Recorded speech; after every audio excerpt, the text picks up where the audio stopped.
बुद्ध के कुल के बारे में।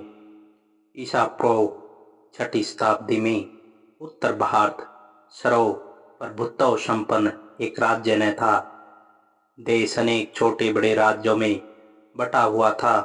इनमें से किसी किसी राज्य पर एक राजा का अधिकार था, किसी किसी पर किसी एक राजा का अधिकार न था।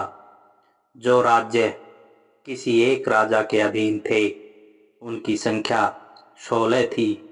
उनके नाम थे अंग, मगध, काशी, कौशल, मल, वत्स, कुरु, पंचाल, मल, सौरसेन, अश्मक, अवंती, गंधार तथा कंबोज।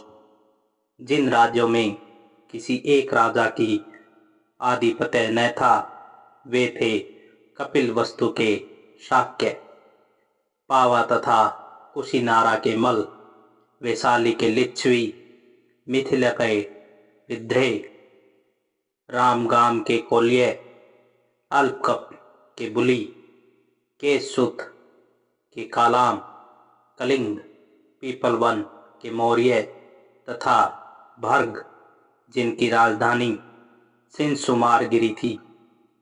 जिन राज्यों पर किसी एक राजा का अधिकार था वे जनपद कहलाते थे और जिन राज्यों पर किसी एक राजा का अधिकार न था वे संघ या गण कहलाते थे। कपिलवस्तु के शाक्यों की शासन पद्धति के बारे में हमें विशेष जानकारी नहीं है।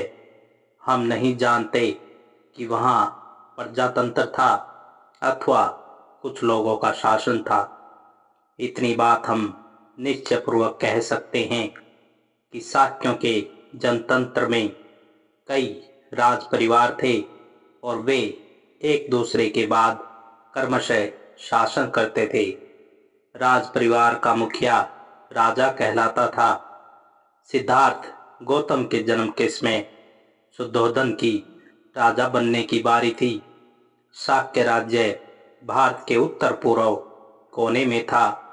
यह एक स्वतंत्र राज्य था, लेकिन आगे चलकर कौशल नरेश ने इसे अपने शासन क्षेत्र में शामिल कर लिया था। इस आदिराजिक प्रभाव क्षेत्र में रहने का परिणाम यह था कि कौशल नरेश की स्वीकृति के बिना शाक्य राज्य स्वतंत्र रीति से अपने कुछ राज्य के अधिकारों का उपयोग न कर सकता था। उस समय के राज्यों में कौशल एक शक्तिशाली राज्य था। मगध राज्य भी ऐसा ही था। कौशल नरेश, प्रसेनजित और मगध नरेश बिंबिसार सिद्धार्थ गौतम के समकालीन थे। महात्मा बुद्ध के पूर्वज शाक्यों की राजधानी का नाम कपिलवस्तु था। हो सकता है कि इस नगर का यह नाम महान बुद्धिवादी मुनि कपिल के नाम से ही पड़ा हो।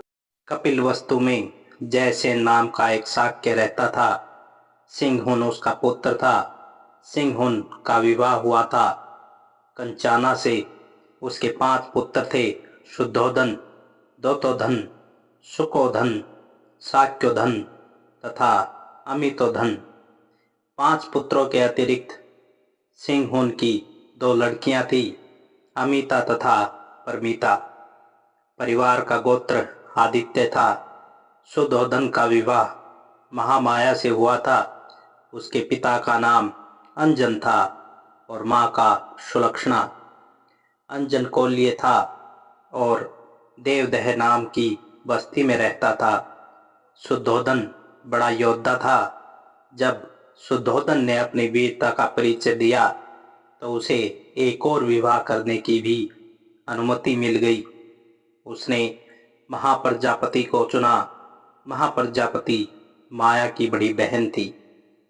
शुद्धोधन बड़ा धनी आदमी था।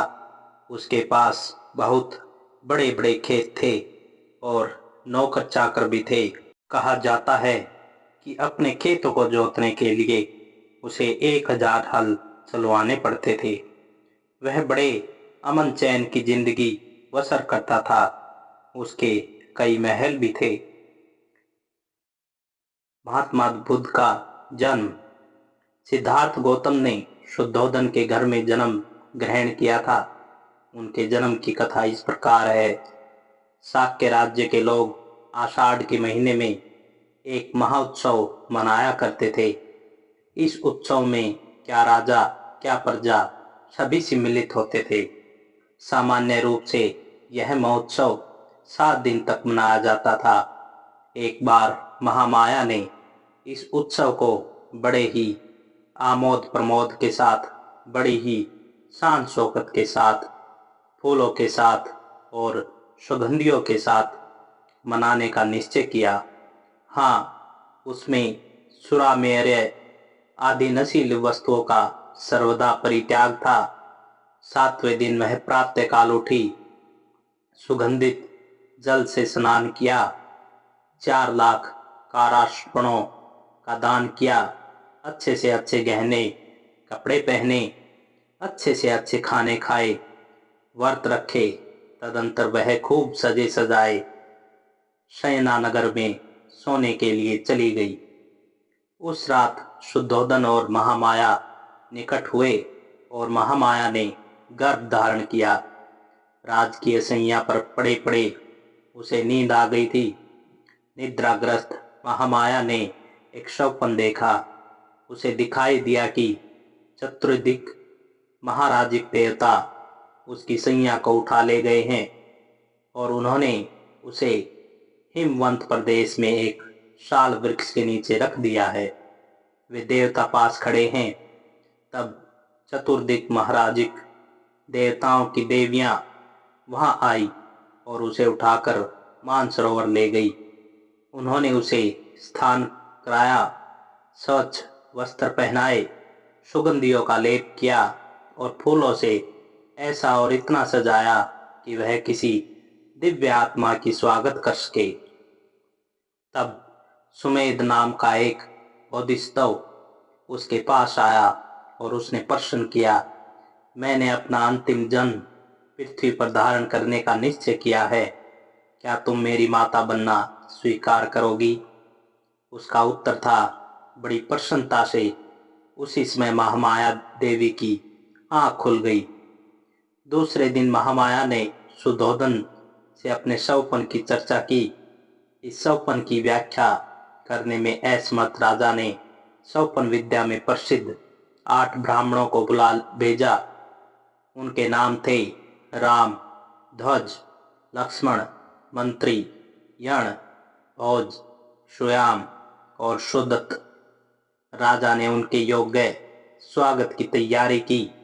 उसने जमीन पर पुष्प वर्षा कराई और उनके लिए सम्मानित आसन बिछवाए। उसने ब्राह्मण के पात्र चांदी सोने से भर दिए और उन्हें घी, मधु, शक्कर, बढ़िया चावल तथा दूध से पके पकवानों से संतर्पित किया। जब ब्राह्मण खा पीकर प्रसन्न हो गए, शुद्धोदन ने उन्हें महामाया का स्वप्न कह सुनाया और पूछा, मुझे इसका अर्थ बताओ। ब्राह्मणों का उत्तर था, महाराज निश्चिंत रहें, आपके यहाँ एक पुत्र होगा। यदि वह घर में रहेगा तो वह चक्रवर्ती राजा होगा। यदि वह गृह त्याग कर सन्यासी होगा तो वह बुद्ध बनेगा। संसार के अंधकार का नाश करने वाला पात्र में तेल धारण किए रहने की तरह महामाया बोधिसत्व को 10 महीने तक अपने गर्भ में धारण किए रही। समय समीप आया, जान उसने अपने मायके जाने का इच्छा प्रकट की। अपने पति को संबोधित करके उसने कहा, मैं अपने मायके देवदह जाना चाहती हूँ। शुद्धोदन का उत्तर था, तुम जानती हो कि तुम्हारी इच्छा की पूर्ति होगी। कहराओं के कंधों पर ढोई जाने वाली सुनहरी पालकी में बिठवाकर अनेक सेवक सेविकाओं के साथ शुद्धोदन ने महामाया को उसके मायके भिजवा दिया। देवदह के मार्ग में महामाया को शाल वृक्षों के एक उद्यान वन में से गुजरना था, जिसके कुछ वृक्ष पुष्पित थे, कुछ अपुष्पित। यह लुम्बिनी वन कहलाता था।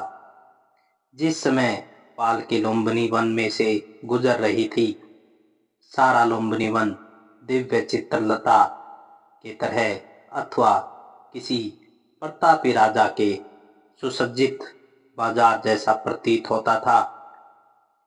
जड़ से वृक्षों की शाखाओं के छोर तक पेड़ फलों और फूलों से लदे थे। नाना रंग के भ्रमर गण गुंजार कर रहे थे, पक्षी चहचहा रहे थे। यह मनोरम दृश्य देखकर महामाया के मन में इच्छा उत्पन्न हुई कि वह कुछ समय वहां रहे और क्रीड़ा करे।